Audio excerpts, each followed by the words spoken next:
Let's see, safety first. This week we're going to be talking about, shuddering. Yeah, this is a good one. We're going to talk about 2 canopies out. Hey, Brian, welcome back. Good to talk with you again. Hey, Dave. Oh, it's a pleasure to be back on Skydive Radio, the world's first skydiving podcast. The world's only one so far. I think so. I really wish somebody would step up and compete with us, because then I could listen to some content without putting out any effort. So today's safety first segment came from a listener. This came from the forums. He saw a 2 canopy out at Summerfest, and I think this particular one landed in a biplane configuration. But he's just coming off of student status, and he'd never seen this happen before, and he'd like to just hear a little bit about the possible different scenarios and how to identify what action to take for 2 canopies out. Yeah, well, that's a valid concern. We are wearing 2 parachutes on our backs, and we can't absolutely guarantee that they won't be open at the same time.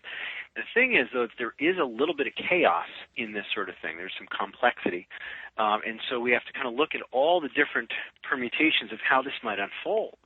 So the first thing to consider is, has the second parachute, whatever opened second, is actually deployed? Is it fully open? Is the slider down? Do you have line twists?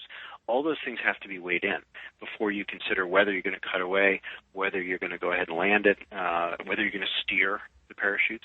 But first, let's just kind of look at the simplest bit. If you've got 2 parachutes out, the most common thing that you tend to run into is that they go to a stack. The second one would be a side-by-side. Now, a stack, of course, is one behind the other. And what the testing shows is that if you try to unstow the brakes on either canopy or both canopies, you're in trouble. High probability of entanglement. So leave the toggles alone. The second thing is that if you've got the main parachute in front and the reserve parachute in back, if you cut away the main, there is the possibility, reasonably high probability, that the main parachute is going to entangle with the reserve because the risers have weight. And as that reserve parachute continues plowing ahead at its glide ratio, it wants to sort of engulf the main risers, and you get the 2 tangled up sometimes. So I personally, if I had a stack with 2 parachutes out and they're both attached to me, I would probably just go ahead and leave it as it is, and I would do very gentle steering with the rear risers, only the rear risers of the front canopy, regardless of which one it was.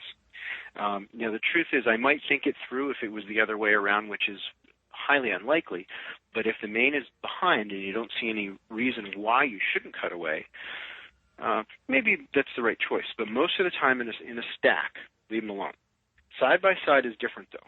In most cases, you can cut away a side-by-side. I know that some of the military organizations teach to pull the left rear riser with your left hand of the left canopy. And that'll split the parachutes apart, and then you cut away, which is a very interesting idea, because this way it certainly increases the likelihood that you're going to get a good, clean cutaway. And it's something that really doesn't seem to risk anything other than a downplane. And unless you really hammer that rear riser and spin the canopy around, which would be hard to do, if you just sort of gently apply the outside rear riser of the left canopy, it's going to split the parachutes apart. So it's kind of an interesting idea. I haven't done it myself. I know it's been done successfully. I have a feeling that it's been done unsuccessfully, as with all these sort of creative solutions, but it makes sense to me. The other thing, of course, is a downplane. And I think everybody has already been taught in a first jump course, regardless of your altitude, which includes well below cutaway altitude, chop it. Get rid of that main parachute. You really don't want to land in a downplane. And so the question is, I'm in a side-by-side. Things appear to be stable. Are they going to remain stable? Because I know we've all seen it. Many of us have seen it. A pilot has got the 2 parachutes over their head. They're in a side-by-side. It appears stable, and then all of a sudden they slip into a downplane. And if it's low, they end up landing in it sometimes. I have seen that personally. So it's a dangerous scenario. what John LeBlanc is careful to point out about their testing is that the parachutes really, unless they're acted upon by some outside force like turbulence, they want to remain stable most of the time. So if it's really clean air and you're not doing an aggressive maneuvering, the parachutes are actually kind of pushing against each other, because if you think about the right-hand parachute being kind of skewed off of center, the left riser group is loaded more than the right. Same thing is true of the left-hand canopy. The right-hand riser group is loaded a little bit more, which presses the end cells of the two parachutes together, and they kind of want to stay in a stable configuration. But let's face it, you can hit turbulence, you can do a little bit of an aggressive maneuver and find yourself in a downplane quickly. So if you do choose to land a side-by-side, I would be ready with that cutaway handle, thinking about it kind of the whole time. Well, and now we talked about at the beginning of this, we talked about if you have to do some steering in a stack to gently use rear riser on the front canopy. Right. In a side-by-side, though, now you're really probably increasing that chance of it transitioning to a downplane every time you try and do a turn with one canopy or the other, correct? Yeah, exactly. So probably the best thing to do in most cases is just leave them alone. If they're stable, let sleeping dogs lie, and put your feet and knees together. You got two parachutes, so your landing is not going to be terribly hard, even with smaller parachutes. You would suggest not flaring in that case either? Don't mess with it. Yeah, I've seen people try to flare. I know I watched one guy try to flare the two parachutes using the outside rear risers. So in other words, the right-hand canopy grabbed the right rear riser, the left-hand canopy grabbed the left rear riser. So then they just transition to a downplane.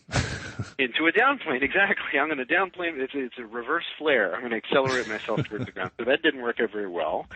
The other thing that you conceivably could do wrong is you say, all right, well, that's not a good idea. Let's grab the inside rear risers of both canopies. But what is that going to do? That's probably going to turn them right into each other.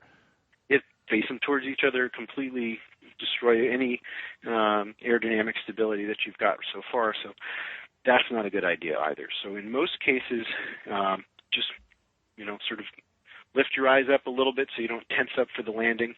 Do the best roll that you can. And remember the good old days of parachuting when people couldn't steer their parachutes and they lived. You get to experience a little bit of that. All right, Brian, thanks for tackling that one. That's a scary topic. And let's see, where can we learn more about all things Brian Germain?